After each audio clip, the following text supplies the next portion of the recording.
me mouth to mouth.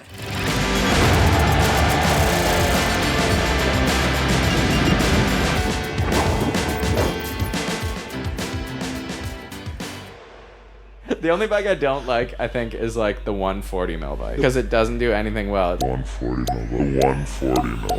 mil.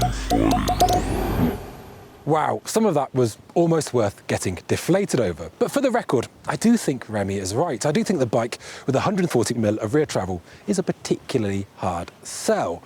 But maybe that's because we're spoiled brats, living in mountain biking paradise. Now, recently on the channel, I tested a rather sick transition spur. The very kind of bike that Remi feels is all you really need until you get onto rougher, tougher terrain that demands a long travel trail bike. So I hatched a plan. I rang one of our partners, Odyssey MTB, who make the Optis tuned insert, who are more than happy to pay our way to come here, Moab, Utah, the perfect bike torture chamber. So, can we make Remi wish he had a bike, the very bike that he doesn't even think should exist?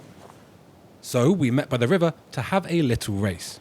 Oh, here is our special boy himself, Remi, the semi-pro. How are you doing? Henry, not to throw any shade, but I've seen the way you ride a mountain bike. There is no world which you can beat me in any sort of bike race. Well, I know that. Everyone knows that. I definitely know that. So I'm not on a bike, but I am harnessing things that mountain bikers would be familiar with. Gravity and pneumatics. So you're telling me we've come all the way to Moab, one of the most legendary mountain bike destinations in the world. Is it south of North Vancouver? And you haven't even brought a mountain bike. Is it south of North Vancouver? I've got creative.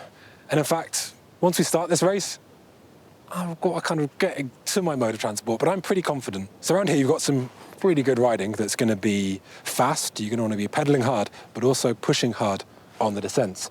You've got about 15 kilometers of it, and I've got about 15 kilometers of, I don't really know nautical terms, whatever that is. What is this, the lazy river? There's no way that this river is going to carry you 15K the way I can pedal a mountain bike. Well, we just got to find out. May the best man win.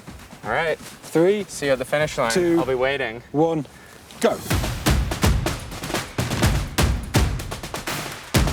The idea was for me to stay dry. And first, I needed to gracefully ferry myself to my main mode of transport by relying on pneumatic solutions from over the years. Oh my God, that's got... I'm thinking. First, the trusty inner tube. Graceful didn't last long. Oh my God, that is cold.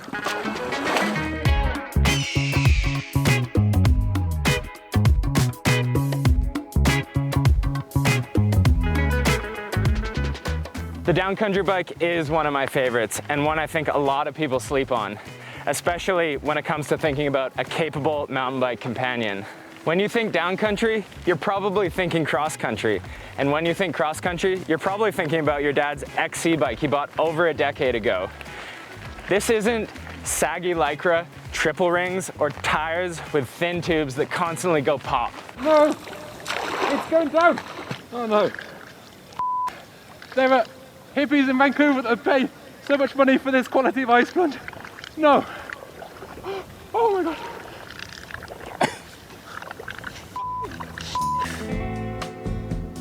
I too was taking time to immerse myself in nature. I mean, look at this. What a challenge Henry has set up for us.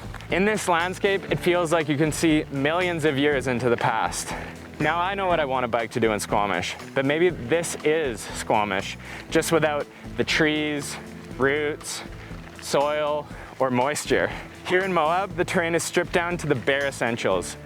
Just like a modern downcountry bike is stripped down and shows off just how capable the least capable mountain bike can be. This essentials only ethos isn't exclusive to the Spur. It can be found on a whole host of bikes in this short travel category. But what happens when we strip this bike back? Does it have any tricks up its sleeve? Well, today, I'm gonna be using one of them to win this challenge. What happened next? Is that it? Jesus. With my inner tube dead, our production team thought it'd be funny to give me the next great solution, the foam insert.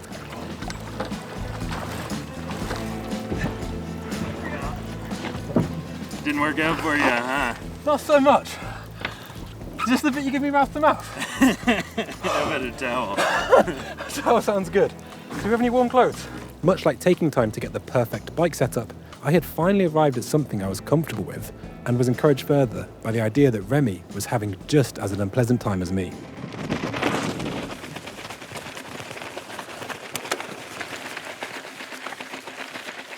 Okay, this is bloody awful, but I think I can tune for this. Just like Paris-Roubaix racers and overlanders air down as soon as they leave the pavement, I think taking out a few PSI here could give me a little bit more comfort and speed on these washboards. One thing that I don't think would help at all is more travel. I wouldn't necessarily suggest you make changes during every ride, but because everything is a mystery to me today, I'm allowing myself a few minutes to adjust pressures in my tuned inserts. Unlike Henry, who blames the terrain for his bad setup when it doesn't work outside of Squamish, I actually like to optimize for the terrain that I'm riding. As I hurried to the next section, wanting to find terrain that actually challenged my 120 millimeters, I wondered if Henry could do something useful for a change and explain what the hell a tuned insert was anyways. If you have an inner tube, it works by expanding to fill the chamber of the tyre and then increasing in pressure to give support.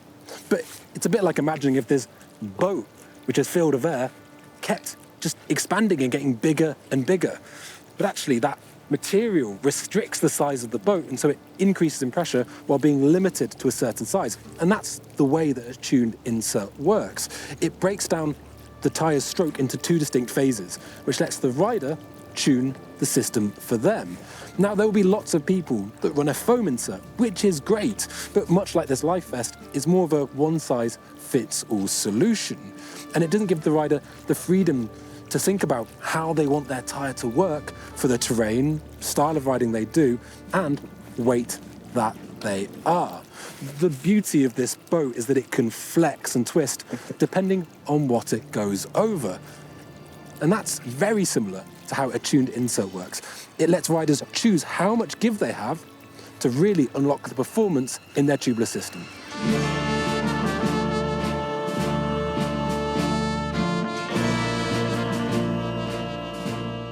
As the roughness abated, I was able to get the hammer down on the consistent fire road climb. Thankfully, the beauty of the area was only matched to the tedium of Henry's small talk, which I was thankful I wasn't being exposed to. I don't know if it's like a personal question to ask a raft guide, but what pressure do you on your boat? It depends, and I don't actually use a pump that has a gauge on it, but it is similar to a very firm mountain bike tire. And do you ever change it depending on the condition, or is that?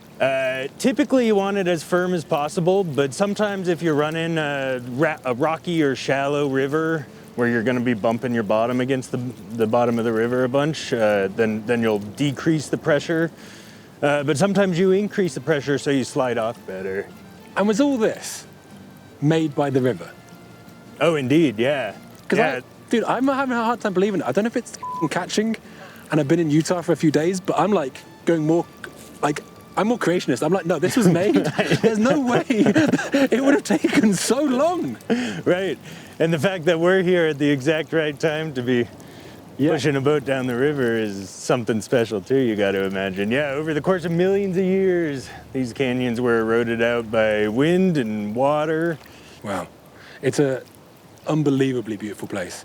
I love just like how, it sounds stupid, but like all the horizontal and vertical lines, so many things at right angles. Yep. It feels like in nature, you know, you obviously get trees and stuff, but everything else is so, this is so like almost like brutalist. Yep. It's really amazing. Yeah, and it's the deep geologic time that you can kind of place yourself in, because you can age all the layers of the rocks, and then you know. Well, it's about 6 days, I think. That's right. Yeah. That's the most logical answer. It is. I couldn't tell whether Sam was saying oaring or boring, but either way, I was happy to do my share of the paddling, all in an effort to beat Remi, who presumably was getting off the road right about now.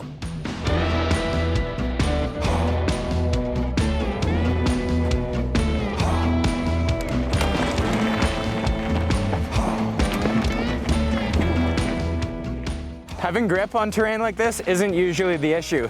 It's having grip as well as the confidence to smash into rocks and make mistakes on challenging terrain. For any sort of climbing, short travel is king. But for technical climbing like this, an efficient, playful 120 millimeters is completely unmatched.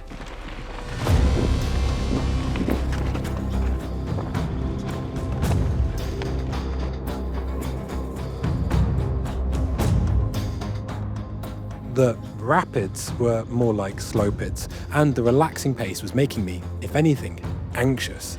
Remi was surely going faster than me, and there was nothing I could do. I really, really don't want to lose the first ever quarter HP race, Sam. If you've got horses, the time is now. The time is now. See where these river rats are at. Oh damn, they're already there. It's gonna be close.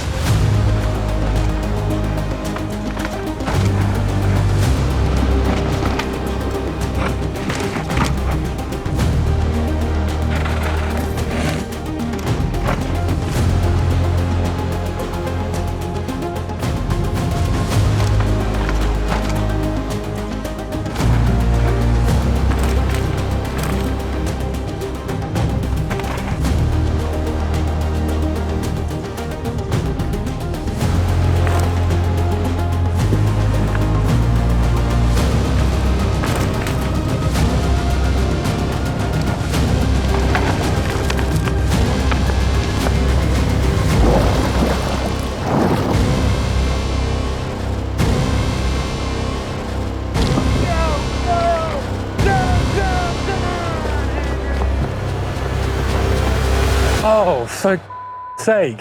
How long you been here? Honestly, I think it's better if you don't know. But I smoked you. Were you at least wrong about everything and you hated the bike? Honestly, I hate to admit this, but I might have been able to use a little bit more travel out there. It was pretty rough. Yeah, look, I bet it's pretty rough. Looking at some of these rocks and I'm like, you know what? How was your boat ride? The fastest I moved all day was running up that ramp. It was a cool experience, but it's so frustrating because you just can't go. The speed's the speed. I think as a Brit, if you learned a little tipping culture, he might have paddled a bit harder for you. Honestly, you might be onto something there. Beautiful day out, but probably wasn't as high adrenaline as yours. Think I got you on this one? 1-0. 1-0. I may have beaten Henry, but did I lose my own argument of a 120 mil bike being all you need? Well, maybe. Between downcountry, trail, enduro, and downhill bikes, each one will have their home, their purpose, and a rider who's going to die by each one of their sides. As good as each bike is these days, if I had to cut one, it would still be the 140 mil fork, 130 mil rear bike. One thing's for certain though, with light bikes being so good, long travel bikes being so efficient, and solutions such as the tuned insert making bikes ride better and more reliably, it's never been a better time to be a mountain biker.